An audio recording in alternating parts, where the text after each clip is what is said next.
Bismillahirrahmanirrahim. Assalamualaikum warahmatullahi wabarakatuh. Alhamdulillahi wa kafa, wassalatu wassalamu ala rasulillahil mustafa wa ala alihi wa sahbihi wa man wafa wa ba'd. Saudara-saudariku, semoga Allah subhanahu wa ta'ala senantiasa menjaga dan memuliakan serta membimbing kita untuk menjadikan seluruh aktivitas kita memiliki nilai terbaik dan mulia di hadapan Allah subhanahu wa ta'ala. Semoga Allah senantiasa membimbing kita untuk meningkatkan takwa, sehingga dengan itu kepribadian kita menjadi lebih baik, semua persoalan kita mendapatkan solusi, dan seluruh rizki dan apapun yang kita raih diberkahi oleh Allah subhanahu wa ta'ala. Malam hari ini alhamdulillah kita kembali bersua untuk memanfaatkan waktu-waktu potensial belajar memperdalam, khususnya memuliakan bulan yang alhamdulillah kita diberikan kesempatan telah memasuki di awal Rajab. Sekarang dengan beralihnya waktu maghrib sudah masuk kepada tanggal 3 Rajab 1444 Hijrah. Semoga ini menjadi awal yang baik yang Allah berikan kepada kita untuk membimbing ke arah yang lebih mulia sesuai dengan kemuliaan nama Rajab, juga seakar dengan kata tarjib, yaitu sesuatu yang agung, yang mulia, yang besar, yang dengan itu bahkan penduduk jahiliyah sebelum era kedatangan Nabi SAW sudah terbiasa memuliakan bulan ini, sehingga mereka juga menamakannya dengan bulan Al-Asam, bulan yang silent, bulan yang hening dari berbagai macam perselisihan. Bahkan mereka memberhentikan pertentangan, bahkan mereka meyakini dari warisan informasi sebelumnya bahwa dengan kemuliaan bulan ini siapapun yang berbuat sesuatu yang buruk, kriminal, maka akan selain melahirkan celak dalam masyarakat juga menghadirkan dosa ya di sisi Allah subhanahu wa ta'ala. Dan inilah yang kemudian dikuatkan dalam risalah Islam ketika Islam datang dan disebarkan oleh Nabi Muhammad SAW, baik berupa bimbingan, contoh keteladanan, juga menguatkan risalah-risalah sebelumnya yang lurus, yang terwariskan, yang tentunya fungsi Al-Quran menguatkan dari risalah-risalah wahyu yang lurus dan membahayakan kehidupan kita bila tidak kita mengamalkan dengan baik itu. Maka Quran surah 9 ayat ke-36 seperti pernah saya tegaskan saat berada di Bengkulu, Allah subhanahu wa ta'ala berfirman, inna iddatash syuhuri 'indallahi 12 syahran fi kitabillah yawma khalaqas samawati wal arda minha arba'atun hurum dzalika ad-dinul qayyim fala tadhlimu fihinna anfusakum. Sungguh jumlah bilangan bulan di sisi Allah subhanahu wa ta'ala ada 12 bulan telah Allah tetapkan sejak mencipta langit dan bumi. Di antara 12 itu ada 4 bulan yang istimewa yang didesain oleh Allah subhanahu wa ta'ala untuk melatih hamba menjaga kehormatan dirinya, menjaga dari perbuatan yang menurunkan martabatnya dan merendahkan kemuliaannya di hadapan Allah subhanahu wa ta'ala, yaitu tindakan-tindakan yang dilarang, yang diharamkan. Dan inilah sesungguhnya petunjuk agama yang lurus. Dzalikan dinul qayyim. Ini petunjuk agama yang lurus itu yang menjaga kehormatan diri kita. Jadi Islam disebut dengan ad-din, inna ad-dina indallahil Islam. Quran surah ketiga ayat 19. Islam membawa ajaran-ajaran, pokoknya disebut dengan ad-din, yang menuntun kita pada pribadi yang lurus. Ya, dan Quran pun disebut dengan petunjuk yang mengarahkan kepada nilai-nilai yang lurus. Inna hadzal Qur'ana yahdi lillati hiya aqwam. Dan Quran sebagai wahyu dari Allah subhanahu wa ta'ala yang diturunkan pada Rasulullah SAW, dan inti dari ajaran Islam itu membimbing manusia ke jalan yang lurus. Maka bulan Rajab adalah bulan latihan yang menjaga manusia dari sifat-sifat yang lurus itu, menjaga manusia dari sifat-sifat yang terhormat itu, sehingga sifat-sifat yang tadi disebutkan terjaga dalam kemuliaan. Untuk itulah kemudian dilatih para manusia di masa ini, khususnya insan beriman, untuk menjaga diri dari perbuatan-perbuatan yang tidak terhormat, yang dilarang, yang diharamkan. Fala tadhlimu fihinna anfusakum. Maka jagalah diri kalian, kata Al-Quran, di waktu-waktu bulan haram ini, khususnya sekarang bulan Rajab, karena bulan Rajab masuk di antara 1 bulan haram. Thalatha mutawaliyat, kata Nabi SAW dalam hadis yang diriwayatkan oleh Abu Bakrah atau An-Nafi radhiyallahu ta'ala anhu, ya di hadis Muslim nomor hadis 1679, Nabi SAW menyampaikan thalatha mutawaliyat, ada 3 yang berurutan, Dzulqa'dah atau Dzulqa'dah, Dzulhijjah dan Al-Muharram, kemudian Rajab Mudhar alladzi baina Jumada wa Sya'ban, atau kama qala Rasulullah SAW, baik Dzulqa'dah, Dzulhijjah, kemudian Al-Muharram, lalu bulan Rajab yang terletak di antara bulan Jumada yang ke-6, dan bulan Sya'ban yang ke-8. Maka di bulan-bulan ini dilarang kita berbuat sesuatu yang tidak terhormat ya, dalam bentuk pelatihan yang spesifik. Artinya jika ada orang yang sengaja berbuat tindakan yang tidak terhormat, berbuat maksiat dan dia beriman, maka kata para ulama dosanya bisa 2 kali lipat dibandingkan dengan hari-hari biasa. Untuk itulah teman-teman, mohon izin saya barangkali di waktu yang luang ini menjelang ke Isya untuk mengingatkan diri pribadi dan kita semua, walaupun barangkali dengan uraian yang agak cepat dari sebelum-sebelumnya mengingat waktu yang sangat terbatas, tapi saya kira dengan waktu yang terbatas ini insya Allah kita memiliki peluang yang tanpa batas bila mampu mengamalkan apa yang sekiranya kita bisa pelajari di waktu yang singkat ini. Maka yang pertama diingatkan kita oleh Al-Quran, jangan sampai berbuat zalim. Fala tazlimu fihinna anfusakum. Zalim menempatkan sesuatu bukan pada tempatnya. Mohon maaf, lisan ini tempatnya bertutur yang baik. Ketika lisan bertutur yang tidak baik, maka lisan ini sedang digunakan untuk berbuat zalim.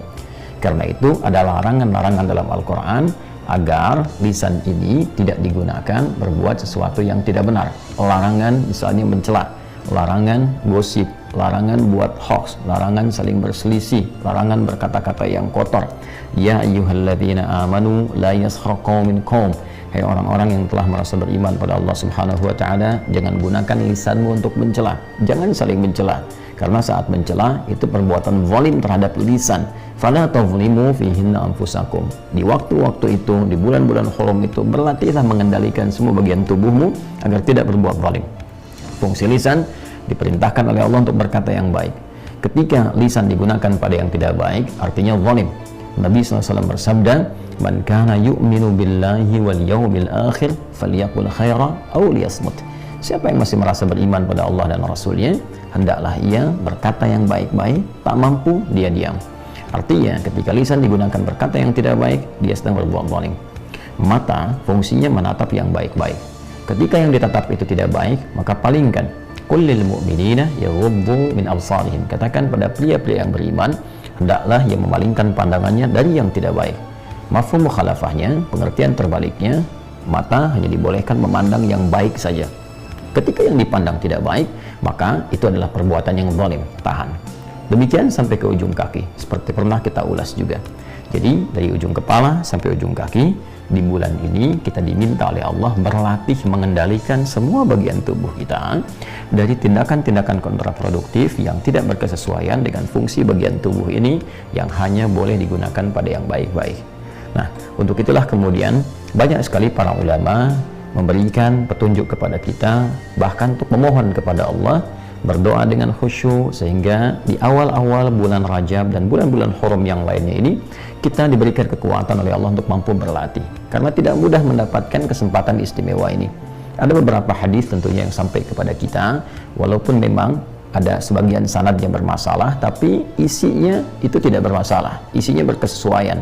Karena ini termasuk fadailul a'mal, keutamaan-keutamaan amal, maka tidak ada persoalan untuk mengamalkannya sepanjang tidak bertentangan dengan nilai-nilai yang sahih, baik terkandung dalam Al-Quran ataupun hadis-hadis Nabi Muhammad SAW yang sahih. Jadi problemnya kita harus bisa bedakan mana sanad, mana matan, dan kita mesti bedakan mana ini bagian yang pokok, mana hanya sebatas keutamaan-keutamaan disebut dengan fadailul a'mal. Nah, ulama-ulama hadis bersepakat dalam fadailul a'mal yang tidak terkait dengan ibadah-ibadah pokok seperti sholat misalnya, kan? Seperti apalagi bab tauhid ya, dan hal-hal yang pokok yang lainnya, maka keutamaan-keutamaan amal ini boleh diamalkan sepanjang isinya tidak bertentangan dengan nilai-nilai Al-Quran dan hadis yang Al-Quran sudah pasti sahih dan hadis pun yang sahih disepakati kesahihannya oleh para ulama-ulama hadis. Apa di antara hadis yang populer itu yang sampai kepada kita, yang bahkan para imam-imam yang terdahulu sampai yang kontemporer meriwayatkan hadis-hadis itu, termasuk Al-Imam As-Suyuti misalnya. Selain Imam As-Suyuti ada Ahmad Syakir rahimahullah, ada juga siapa? Syuaib Al-Arnaud rahimahullah dia, dan beberapa di antara imam-imam yang lain meriwayatkan hadis yang dimaksudkan. Ketika tiba di bulan Rajab ya, mereka menyampaikan satu riwayat doa yang tersambung pada Nabi SAW, walaupun dari segi sanad ada persoalan di situ. Ya, Nabi SAW pernah membimbing dengan kalimat Allahumma barik lana fi Rajab wa Sya'ban wa balighna Ramadan. Allahumma barik lana fi Rajab wa Sya'ban. Ya Allah, anugerahkan kepada kami keberkahan. Berkah itu artinya ziyadatul khair. Nah, ini yang saya maksudkan maknanya berkesesuaian. Ziyadatul khair itu bertambah nilai kebaikan. Lawan baik adalah buruk. Artinya kalau kita minta kepada Allah ditambahkan kebaikan, pengertian terbaliknya dijaga dari keburukan, dijaga dari maksiat. Maka ketika kita masuk ke bulan Rajab ini, kita memohon kepada Allah dengan segenap kekuatan hati, jiwa, dan kesungguhan pikiran kita, supaya Allah menjaga kita dari semua yang buruk di bagian tubuh ini, agar tidak bertindak yang zalim, seperti diisyaratkan oleh Al-Quran tadi, ya, fala tazlimu fihinna anfusakum, Quran surah 9 ayat 36. Jangan berbuat sesuatu yang menyimpang, berbuat zalim, berbuat yang buruk. Lawan buruk baik. Di hadis tadi mengatakan, Allahumma barik lana fi Rajab. Ya Allah, mohon berkahi kami di bulan Rajab. Makna berkah ziyadatul khair, bertambah nilai kebaikan. Nah, karena itulah kalau mata kita dilatih untuk berbuat yang baik-baik, menghindari yang buruk, maka bertambah kebaikan di mata. Ya, kalau telinga kita dilatih untuk menghindari pendengaran yang buruk, bertambah kebaikan di telinga ini. Ya, demikian lisan dilatih bertutur yang baik, maka yang buruk akan hilang. Bertambah kebaikan di lisan sampai ujung kaki, sampai semua kebaikan insya Allah ada bagian dari tubuh kita, sehingga sensitivitas kita pada keburukan sangat tinggi. Begitu mendengar, melihat, atau bahkan ingin bertutur, kita bisa langsung palingkan kepada yang lebih baik. Demikian kan hukumnya. Kalau baik itu dominan, yang buruknya akan tertekan. Demikian sebaliknya, kalau buruknya itu naik, yang baiknya akan turun. Nah, jadi teman-teman sekalian, di titik ini kita mohon kepada Allah yang pertama, perbanyak doa di awal-awal ini, ya kan? Kita mohon kepada Allah kekuatan, dan kita berusaha dengan sungguh-sungguh. Dengan doa itu nanti Allah berikan perlindungan, kekuatan pada jiwa kita, ya kan? Sampai kita berusaha, mungkin sampai ke bulan Sya'ban, mungkin ke Ramadan, atau setidaknya ya kita berlomba dengan ajal kita. Begitu sampai tepat di ajalnya, kita sudah menjadi lebih baik insya Allah di sisi Allah Subhanahu wa Ta'ala. Kan sangat menguntungkan dan tidak ada ruginya kan? Ya, kita bermohon, diberi kekuatan, dan kita berusaha semaksimal mungkin. Setidaknya kita jadi orang baik, ya kan? Bekerja baik, sebagai karyawan baik, sebagai orang tua baik, sebagai anak baik, demikian seterusnya. Nah, teman-teman sekalian, kita akan manfaatkan kesempatan ini insya Allah untuk mencoba menjawab beberapa pertanyaan yang sudah direkap oleh teman-teman di admin, dan sisanya barangkali ada sedikit sampai dengan ke Isya waktu Indonesia bagian Barat, namun insya Allah coba kita akan optimalkan. Dan sekali lagi saya ingatkan teman-teman yang terhubung dengan Mira, sudah mulai aktifkan akunnya ya, karena insya Allah besok subuh kita akan mulai belajar lagi ya.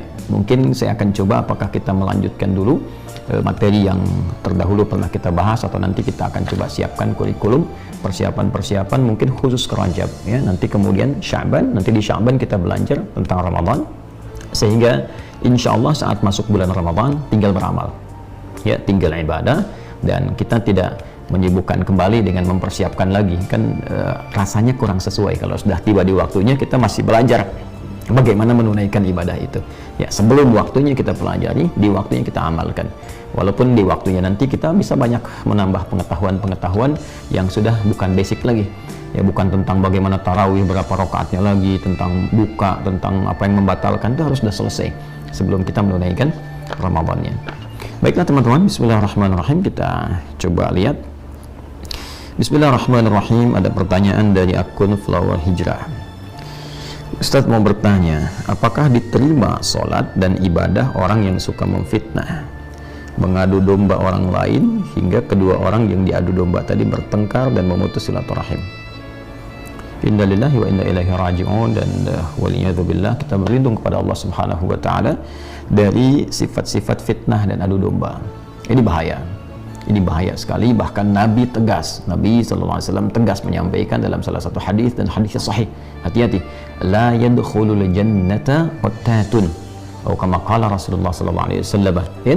Orang-orang yang suka memfitnah, qattat itu suka memfitnah, jadi dia menggunakan waktunya untuk provokasi orang ya. Qattat itu bisa diilustrasikan gini, dia sama maknanya dengan namam ya, sehingga nanti ada hadis lain pun yang menerangkan dengan istilah namam ya. Nanti hadisnya menyatu dengan ketika disebutkan khiyar dari salah satu hadis yang sangat populer, dan periwayatnya perempuan ya, periwayatnya perempuan. Ini sangat menarik sekali ya, beliau mendengar langsung dari Nabi SAW. Bintu Yazid ya, radhiyallahu taala anha mendengar dari Nabi SAW ketika beliau kemudian mengonfirmasi, bertanya, ya kepada para sahabatnya, tahukah kalian atau akankah kalian ingin aku beritahu tentang orang-orang golongan yang terbaik di antara kalian, khiyarikum, ya. Kata mereka, bala ya Rasulullah, tentu saja ya Rasulullah SAW. Maka kata Nabi, khiyarikum, ya, khiyaru ibadillahi, redaksi hadisnya demikian, khiyaru ibadillahi idza ru'u dzikrallah, sebaik-baiknya hamba Allah itu yang kalau engkau lihat wajahnya itu langsung mengingatkan kau dengan Allah. Jadi begitu memandangnya ingat Allah, ingat ibadah, ingat ketaatan dan sebagainya, itu orang baik, ya, dalam kategori Nabi SAW. Dan juga pernah saya rinci di beberapa kesempatan tentang hal ini, ya, sampai beberapa ulama bahkan kalau sedang turun ingin semangat lagi, kadang hanya memandang teman yang lain atau orang-orang soleh yang bisa dicari, datang ke majlisnya untuk melihat, pulang lagi semangat lagi, ya. Nah, sebaliknya terusannya nanti akan ditemukan wasyarari ibadillahi an-namam au qattat, dan seburuk-buruknya hamba-hamba Allah itu adalah orang-orang yang suka mengadu domba, suka fitnah dan qattat. Jadi kalau namam itu teman-teman sekalian itu secara frontalnya, gitu kan? Bilang ke sini A, bilang ke sini B, ya. Jadi keduanya kemudian diadukan sehingga berselisih, sehingga terpecah belah dan sebagainya. Nah, qattat ini menunjuk kepada intensitasnya, aktivitasnya. Jadi gemar datang ke sini diadu, dia diberikan informasi yang salah. Kemudian dengan yang si B demikian supaya bertengkar dan dia nyaman dengan itu. Nah, ini bahaya sekali. Nah, Nabi tegas langsung mengatakan dengan dua hal tadi, ya. Yang pertama, ini seburuk-buruknya yang mengaku hamba Allah. Jadi ada kesan di sini bahwa ini pelakunya pun ada terkesan, ada yang memang kalau namam itu langsung mengadu domba, ya, mengadu. Tapi ada juga ketika menyebutkan redaksi ibad, ini akan kelihatan seperti orang baik gitu. Jadi mungkin dia masuk masjid, mungkin dia kelihatan sholat berjamaah, tapi perilakunya kadang-kadang datang di syarah hadis itu datang kadang ke tempat yang lain, orang-orang yang mungkin sedang berkumpul datang ke situ, dibisikkan sesuatu, ya, dibuat seakan-akan nanti jadi terpecah, berpandangan kepada si B jelek, demikian kepada yang lainnya. Jadi ada namam, ya, pelaku namimah, ada qattat, ya, dan redaksinya menyebutkan salah satunya adalah syirar ibad. Jadi ketika disebutkan syirar ibad menunjukkan kesan bahwa dia seperti melakukan ibadah, tapi di balik itu dia berbuat sesuatu yang sangat berbahaya. Sisi lain ada yang memang nggak kelihatan ibadah, dia nggak sholat, ya, dia nggak baca Quran, nggak apa, tapi kerjaannya senang adu domba juga, ya, kerjaannya sedang fitnah, ya, seperti yang bisa kita lihat misalnya sekarang banyak di media sosial dan sebagainya. Belum tentu yang punya akun-akun itu akun yang benar, belum tentu juga orang yang sholat, ya, bikin hoax sana sini supaya orang berkelahi, ya, kadang-kadang dia potong ceramah ini, potong ceramah itu untuk diadu dan sebagainya. Ini sama namam itu, ya. Tapi ada juga yang fisikal, secara offline dia, ya. Jadi ada online, ada offline, datang ke sini, datang ke situ, kasih informasi yang buruk supaya orang nggak suka dan bertentangan, berkelahi dan sebagainya. Nah, itu disebut oleh Nabi SAW, la yadkhulul jannata qattatun, ya, orang-orang yang senang mengadu domba, memfitnah, ya, tidak akan masuk surga.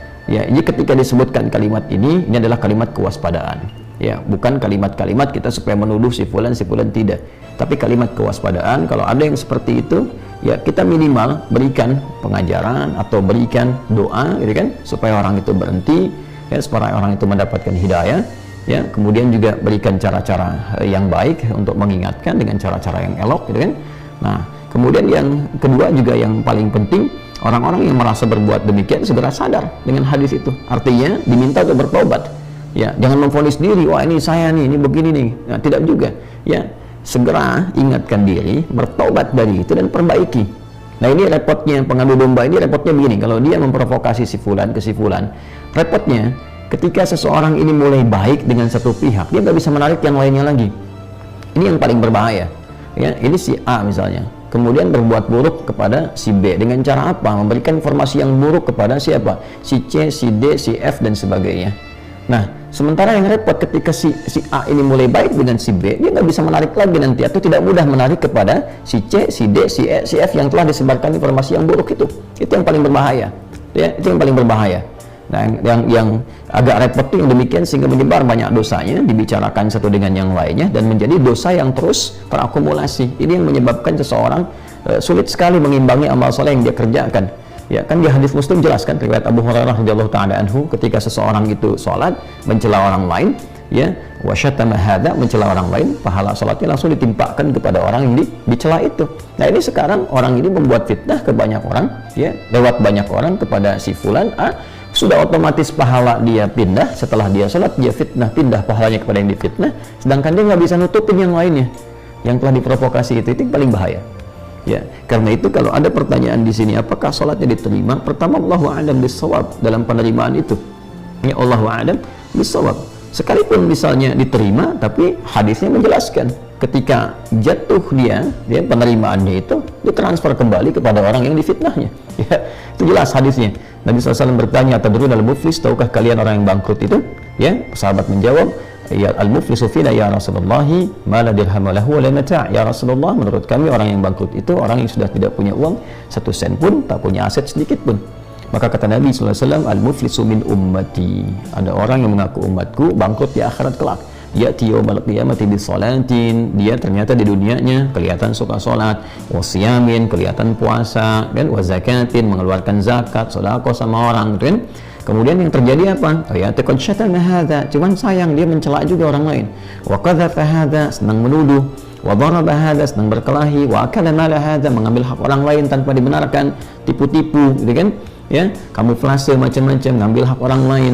Wa safaka dama hadza, puncaknya kemudian menebarkan darah, kan? Menumpahkan darah, ya, berbuat suatu yang sangat buruk sekali.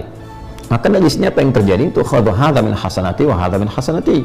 Kalau ada orang sholat lalu berbuat fitnah misalnya, maka pahala sholatnya diambil, ditimpakan, diberikan kepada yang difitnah itu.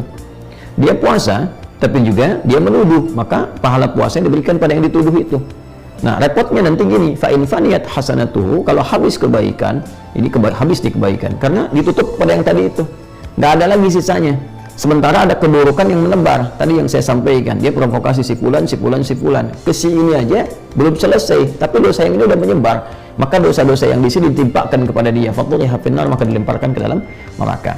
Jadi mesti khawatir, mesti takut dengan persoalan ini, karena sekalipun ada penerimaan, tidak langsung tercatat sebagai pahala yang abadi melekat pada dia, tapi ditransferkan kepada orang yang difitnahnya. Dan kita mendoakan mudah-mudahan orang-orang yang demikian dilembutkan hatinya oleh Allah Subhanahu wa taala untuk segera bertobat. Kemudian juga kita minta perlindungan kepada Allah dari sifat-sifat demikian sehingga tidak terjebak pada hal-hal yang dilarang oleh Al-Qur'an dan hadis-hadis Nabi Muhammad SAW. Dan yang paling bahaya terjebak pada sifat nifak, karena fitnah, adu domba, kemudian apalagi ini memutus silaturahim, itu juga diantara sifat-sifat yang mengantarkan kepada nifak atau sifat-sifat pancaran dari sifat nifak. Orangnya disebut dengan munafik. Kalau sudah munafik nanti ingkarnya lebih, apalagi ingkar kepada agama, hati-hati nih. Ya, sudah dia menjelek-jelekan Islam, sudah dia mengurangi nilai-nilai keislaman, sana sini menyebarkan keburukan, kemudian memfitnah, mengadu domba lagi. Nah, itu resikonya bisa nggak disolatin tuh. Ya, itu ada di Quran surah 9 At-Taubah ayat 84. Ya, hati-hati. Ya, wala tusalli ala hadim minhum mata abada. Dan jangan engkau sekali-kali menyolatkan ya mereka itu yang wafat dalam keadaan kufur, karena nifaknya itu juga karena disebut di akhirnya dengan fasikun. Ya, wala taqum ala qabri, jangan diantarkan kuburnya, jangan doa di atas kuburnya juga, itu bahaya sekali ya, dan disamakan dengan perilaku kufur yang menyimpang, yang fasik. Mereka berperilaku yang ingkar, mereka juga fasik ya. Dan di surat An-Nur surah ke-24 di ayat ke-15 juga dikecam ya, dan ayat keempat juga dihindari persaksiannya, jangan dipercaya lagi. Di kata Quran tegas sekali, orang pemfitnah, nyebarkan hoax, orang yang suka provokasi, orang yang suka memecah belah, itu jangan didengar lagi ya, jangan didengar lagi, jangan dan bahasa Quran jelas, wala taqbalu, jangan terima tuh kesaksiannya ya, jangan dijadikan penasihat, jangan didengar nasihatnya, jangan disertai itu aktivitas pembicaraannya, itu sampai begitu. Dan diancam di ayat ke-15-nya itu dengan sesuatu yang besar ya, dengan sesuatu yang besar. Dia menganggap sesuatu itu ringan, seakan-akan biasa, kata Allah nilainya tinggi di hadapan Allah ya. Karena itu penting kita berlindung kepada Allah, kemudian juga kita mendoakan supaya orang-orang tidak terjebak dengan sifat-sifat demikian. Wallahu a'lam bis-shawab. Dan ini rasanya waktu terbaik ya di bulan ini untuk mengevaluasi diri, dan kita melihatnya dengan ain rahmat, dengan pandangan rahmat, dengan cahaya kebaikan. Artinya kalaupun ada seperti ini ya, kita melihat diri kita pribadi, evaluasi, dan kita mendoakan orang lain tidak terjebak dalam perbuatan ini. Itu poinnya gitu ya. Terima kasih teman-teman sekalian. Mohon maaf saya agak percepat penjelasan karena saat ini sudah juga berkumandang adzan Isya dan kita waktunya terbatas, karena ba'da Isya saya harus meneruskan kembali aktivitas yang berjalan. Kita sedang menyiapkan dan memantau teman-teman kadar-kadar ulama kita yang sedang dalam perjalanan. Alhamdulillah sebagian gelombang pertama sudah berangkat. Mereka kemarin sudah bergerak dari Malaysia ke Istanbul, tadi tiba di Tunis dan sebentar lagi akan sampai di Tripoli.